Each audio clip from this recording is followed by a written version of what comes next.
नमस्कार दोस्तों, आप सभी का स्वागत है हमारे YouTube चैनल में। तो आज के इस वीडियो में हम डेटा एनालिटिक्स विद पाइथन का जो वीक 10 का असाइनमेंट है उसका हम सॉल्यूशन डिटेल में सॉल्यूशन देखने वाले हैं। तो बिना किसी देर के इस वीडियो को स्टार्ट करते हैं। तो सबसे पहला क्वेश्चन है, the sample distribution for goodness test of fit test is. तो यहाँ पे हम किसकी बात हो रही है? काई स्क्वायर टेस्ट की बात हो रही है। तो हमारा राइट आंसर होगा काई स्क्वायर डिस्ट्रीब्यूशन। अगर आप डिटेल्स में काई स्क्वायर डिस्ट्रीब्यूशन में बारे में जानना चाहते हैं तो ये पढ़ सकते हैं।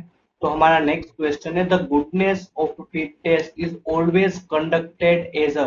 तो जो गुडनेस ऑफ फिट टेस्ट है यानी कि जो काई स्क्वायर टेस्ट है वो ऑलवेज है ना, वो अपर टेल टेस्ट होता है। तो हमारा ऑप्शन बी होगा वो सही होगा। नेक्स्ट क्वेश्चन है, ये स्टेटमेंट हमें ट्रू या फॉल्स हमें बताना है। Null hypothesis for chi square test of independence assume that the all proportional are equal। तो यहाँ पे ये स्टेटमेंट है वो बिल्कुल सही है कि यहाँ पे हम mu one is equal to mu two को mu one is equal to mu two मानते हैं कि जो ऑल काई स्क्वायर टेस्ट के इंडिपेंडेंस है वो इक्वल है।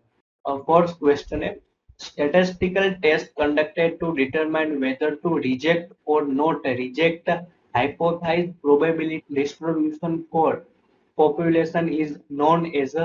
तो उसको हम गुडनेस ऑफ फिट टेस्ट की नाम से पहचानते हैं। तो हमारा ऑप्शन सी होगा वो बिल्कुल सही होगा। हमारा नेक्स्ट क्वेश्चन है, what is the minimum number of variable feature required to perform a clustering. तो हम क्लस्टरिंग करने के लिए हम मिनिमम एक वेरिएबल है वो रिक्वायर्ड चाहिए। तो हमारा ऑप्शन बी होगा वो बिल्कुल सही होगा।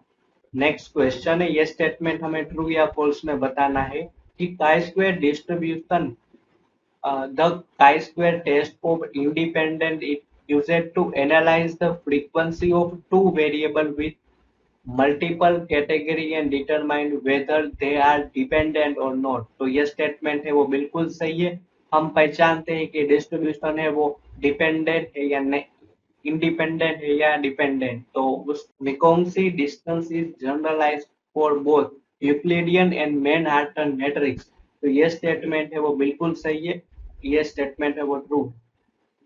नेक्स्ट क्वेश्चन है, in order to perform a chi square test to check independence in Python using scipy we import.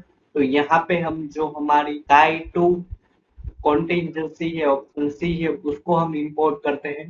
Next question है, यहाँ पे x1 हमारा है 1 और 2 और x2 हमारा है 3 और 5।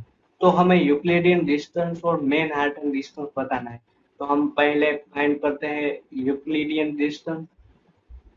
तो उसका फॉर्मूला है अंडर रूट में 3 - 1 का स्क्वायर 5 - 2 का स्क्वायर। तो यहाँ पे बात करी 3 - 1 यानी कि 2 का स्क्वायर 4 हुआ और 5 - 2 3 का स्क्वायर 9 हुआ। तो अंडर रूट 13 का आंसर आएगा 3.61। मेन हार्टन डिस्टेंस क्या होगा? मेन हार्टन डिस्टेंस होगा 3 - 1 प्लस 5 - 2 यानी कि 2 प्लस 3 यानी कि 5 होगा मेन हार्टन डिस्टेंस। तो हमारा ऑप्शन सी होगा वो बिल्कुल सही होगा।